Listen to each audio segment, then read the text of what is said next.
Hi, fourth grade. It's Mrs. Wright. It is Saturday, April 18th, and it's my birthday. So we're going to celebrate. Woo! It's a beautiful day. It's blue skies. It's a little chilly outside, so I'm kind of got my long sleeves on. So I am going to read to you today. I wanted to do this now, so I have it ready for you for Monday. So today we are going to do 3 chapters, and I will tell you when I stop because I know it gets a little long. So if you want to go back and re-watch, you can if you can't sit there for the whole time for those 3 chapters. We are on chapter 22, which is The Secret in the Wagons. So if you remember, Homer had met up with Professor Fleabottom and Minerva and the Miracle of Caravans. And so they're traveling around, or they're about to travel around really, and they go and meet up with what's going on with the armies to kind of keep the armies in good spirits, so to speak. So let's figure out what's happening here. Professor Fleabottom let me ride next to him high up in the driver's seat as the horses plodded through the crowded streets ahead of the ferry terminal. Never have I seen so many people in one place, all trying to get somewhere at the same time. Folks of all color, white and black and mixed, and a bunch that look like they're Chinese or Indian, and others I have never seen before. Men in fine suits and tall hats, and ladies with parasols and gloves, and men in rags, and poor, hunched up old women begging as they shuffled along, all in a hurry. Makes me feel a little out of breath to think that one more human being set foot on the end of this Manhattan Island, it may tip over like a dinner plate and slip into the sea. Professor Fleabottom says there's more people in the city than in the entire state of Maine, all jammed together, and 100,000 horses, and more goats, dogs, and cats, and cows, and chickens than can be counted, all breathing the same smoky air and drinking the same water. The horses, he says, are a special kind of problem. Multiply 100,000 horses by 20 pounds of manure each day per horse, and what do you get? A big stank. Oh, the nose, he says, delighted. 2,000 tons of odoriferous delight, all of which makes me long for the fragrance of New Jersey. What's New Jersey smell like? Grass and dirt, mostly, once we get past the swampy part, but first we must cross the river. Every now and then he looks behind as if he is worried about being followed. I checked too, but there are so many people, there's no way to know who might be following us and who might just be going in the same direction. Wagons scrape by, heading the opposite way, and big men driving wagons crack their whips and shout abuse and rude gestures. Professor Fleabottom smiles and waves and tells Minerva to stay out of sight inside the wagon in case her tattoos might stop traffic altogether. Just drive, Felton. I can take care of myself as well. You know, she says, looking around. Seems like, even though she made fun of him for mentioning spies, she keeps an eye out too. As for me, I'm straining to catch a glimpse of the men driving the last 2 wagons in the little caravan. From what I can see, as we jounce from over the cobblestones, they both look pretty normal. Just regular men with beards and floppy hats, and that hides their eyes. He sit down and quit messing about, Professor Fleabottom says. You'll scare the horses. What's in those wagons, I want to know?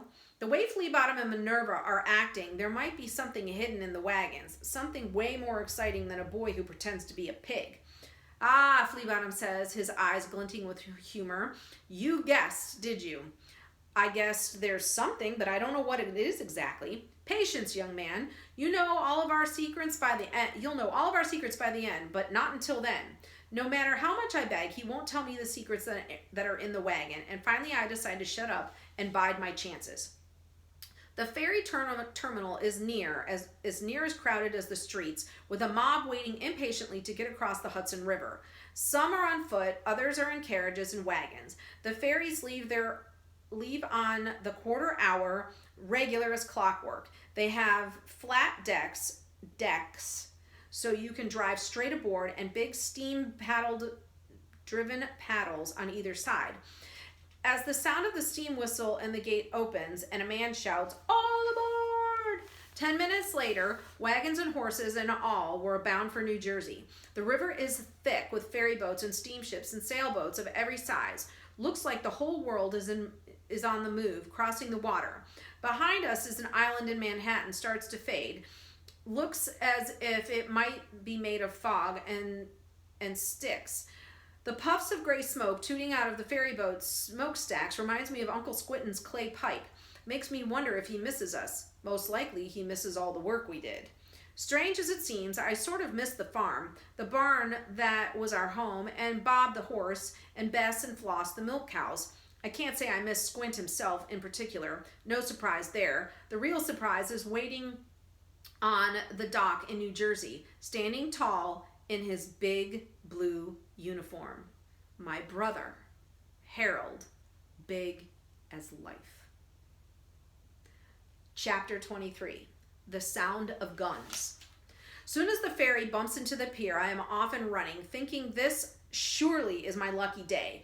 My adventures have barely begun and I've already found my big brother. It wasn't so bad, just an abduction or two, and being robbed and thrown in with the pigs and joining a caravan of miracles and being boiled by Indians. Already, I'm improving the story in my mind with the purpose of making Harold laugh. He don't laugh that much, being a serious-minded person, but when he does, he feels it like someone gave you a silver dollar because it's bright and shiny and rings true. I come all this way just to hear it. Harold, it's me, Homer! I find my way through a sea of young men in new uniforms, dark blue, 4-button coats, and sky blue trousers, and forage caps, each man with a black canvas haversack to carry his food. Most of the Union Army seems to be milling about, waiting for trains to take them south. It's like a blue wool fest that smells of sweat and boot polish. Figure I can get Harold before he gets to war. On a war train, we can fix it so we don't have to go. We, being me and Professor Fleabottom, since he knows men in the army and can maybe help us. Harold! At last he turns to my voice. Up close, the face is wrong. My stomach flip-flops, something awful, and I nearly trip and fall because it ain't Harold. It's another boy who could be him on account of his size and the way he stands. You're not Harold, I say, stopping to catch my breath. Private Thomas Finch, 15th Massachusetts, he says, voice cracking. Sorry, I'm looking for my brother Harold Figg of Pine Swamp, Maine. Private Finch shakes his head. I believe the Maine regiment that mustered here has gone ahead. Your brother may be among them. Okay, I pant, blinking my sweat from my eyes. Thanks. I'm about to go find Professor Fleabottom in the wagons when I'm struck by inspiration. Private Finch, I say, turning back to tug at his stiff woolen sleeve. If you perhaps come across Harold Figg of Pine Swamp, Maine, would you please tell him to get on home? His little brother Homer is dying. Will you tell him that? If I meet him, certainly, says Private Finch, but it is a big war. How will I know him? Looks a lot like you, except Harold is slightly taller and stronger and better looking. Is that a fact? Says Private Finch with a toothy grin. I'll see what I can do, Homer. Are you Homer? Right? I shrug. Maybe I am. I must say, my friend, that you look remarkably healthy for a boy who's dying. Never mind that. Will you tell him? Of course. After glancing around and grinning to myself, he slaps me a fine salute. Thank you, Homer Figg. I am reminded to write a letter to my own dear little brother, who is slightly taller and stronger and better looking than you, and who would no doubt fake his own death to have me safe at home. He melts away into the blue wool forest. A moment later, the tattooed lady has me by the collar. She's puffing like I am from fighting her way through the crowd. Thought we'd lost you, boy. She tips up my chin, looks me in the eye. What's this? Have you been crying? I shake my head and she knows enough to say no more. That evening, the Caravan of Miracles puts on its first show since I've joined the company. We're 10 hard miles from the terminal in New Jersey, in low, weedy country not far from the sea, and come upon an army encampment. Must be hundreds of white canvas tents set up in the tall grass, and the sound of rolling gunfire shooting men just over the horizon. Is there a battle, I want to know, standing up to see better? Is this the war? The war is still some great distance away, Professor Fleabottom explains. These are new recruits training to fight. We set up our wagons in a little area surrounded by a sandy bluff, which he says is to keep us from the wind, but which also means we're hard to see if you don't know where to look. A medicine show is not always welcomed by the generals, he tells me. They think it's a distraction from the business of war, whereas we believe that these men deserve a bit of fun at the end of a long day. Thus, we strive to entertain, but with the utmost of discretion. While we unload gear and get ready for the show, the two men who drive the other wagons approach the army camp on foot and let the recruits know where we are and what they might expect from us. Me and Minerva are in charge of setting up the lamps and torches for when it gets dark and putting up the banners and flags. A warm wind lifts the silky banners and makes it look like the words are dancing on air. Fleabottom's Miracle Elixir, the totally tattooed lady from Cannibal Island, the talented tumbling Brillo brothers, and the amazing Pig Boy. The really amazing thing is I can't wait to see the show, and I'm in it. Chapter 24. 3 oinks for Homer Pig.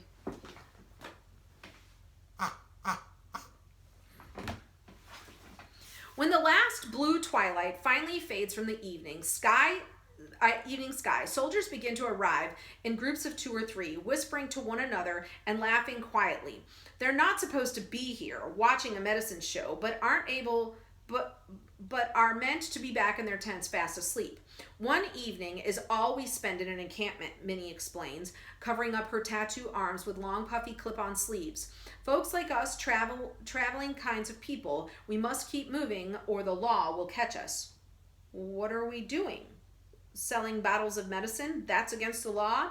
Not exactly, she says uneasily, not meeting my eyes. It's more the strangers are never truly welcome, not for long. When the show begins, we're inside the main wagon.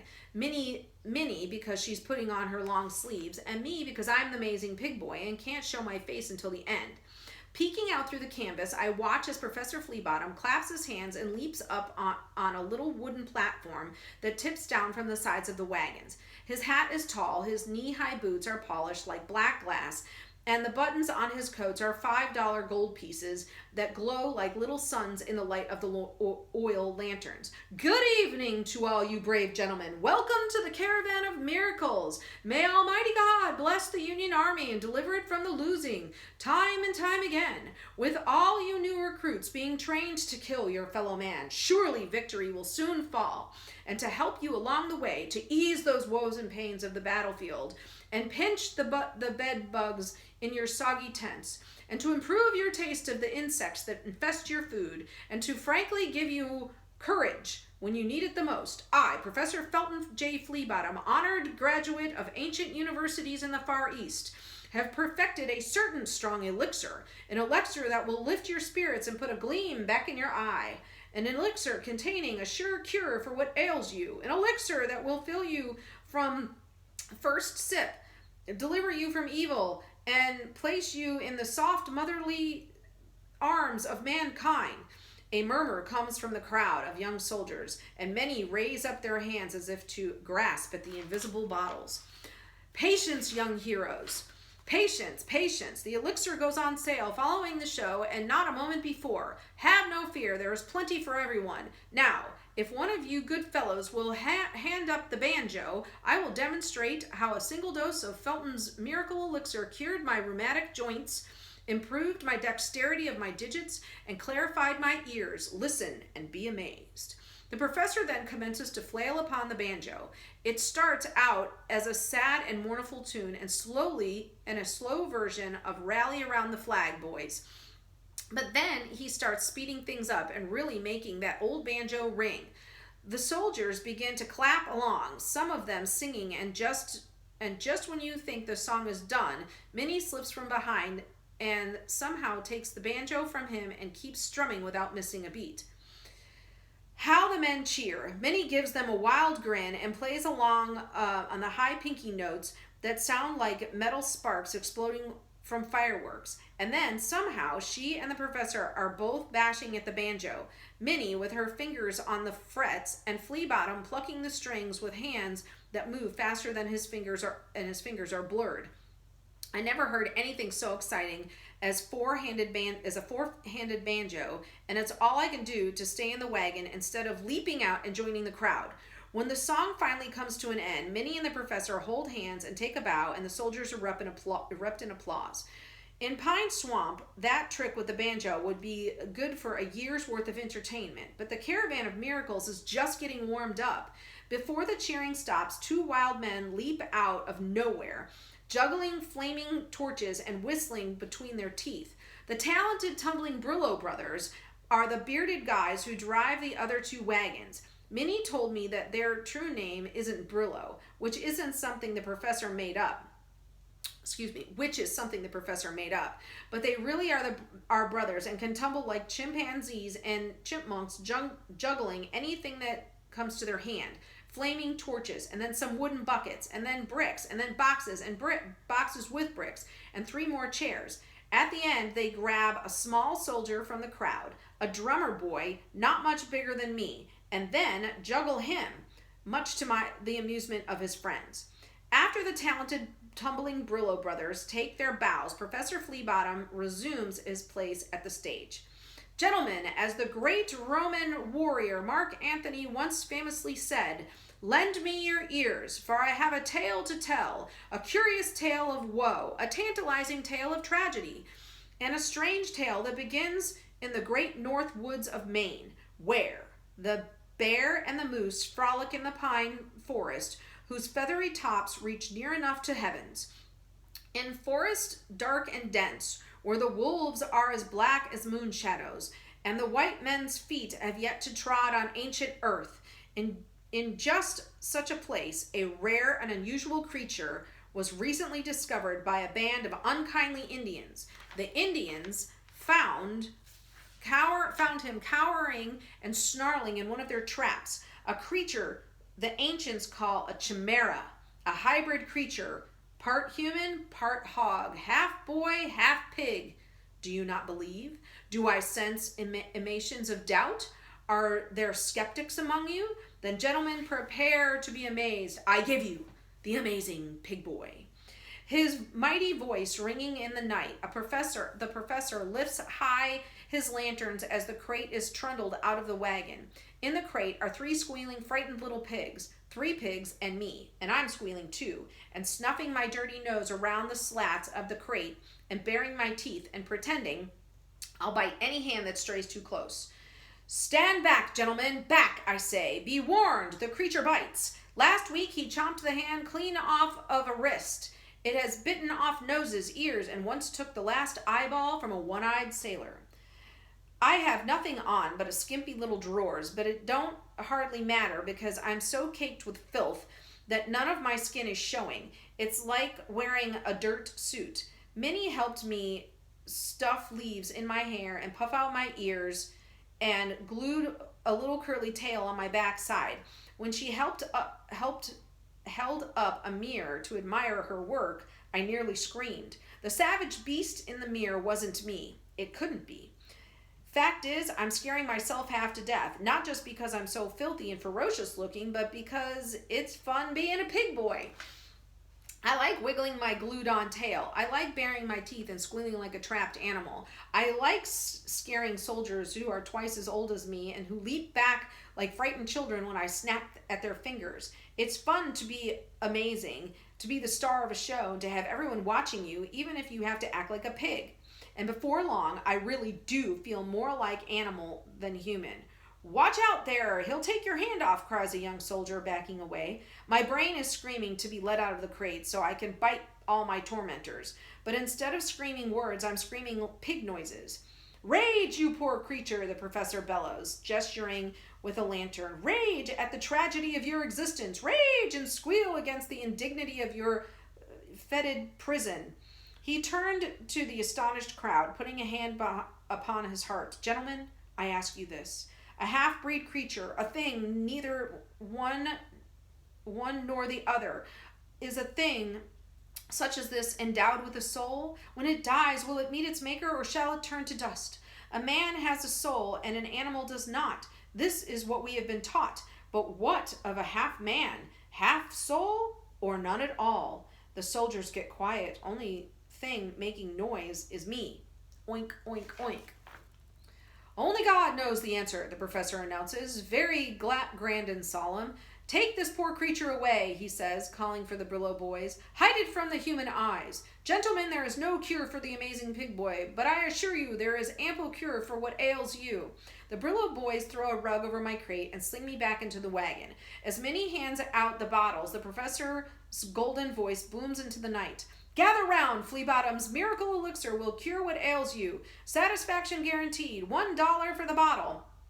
Boys, $1 well spent, and for each that buys a bottle, a glimpse at the total tattooed lady from the Cannibal Island.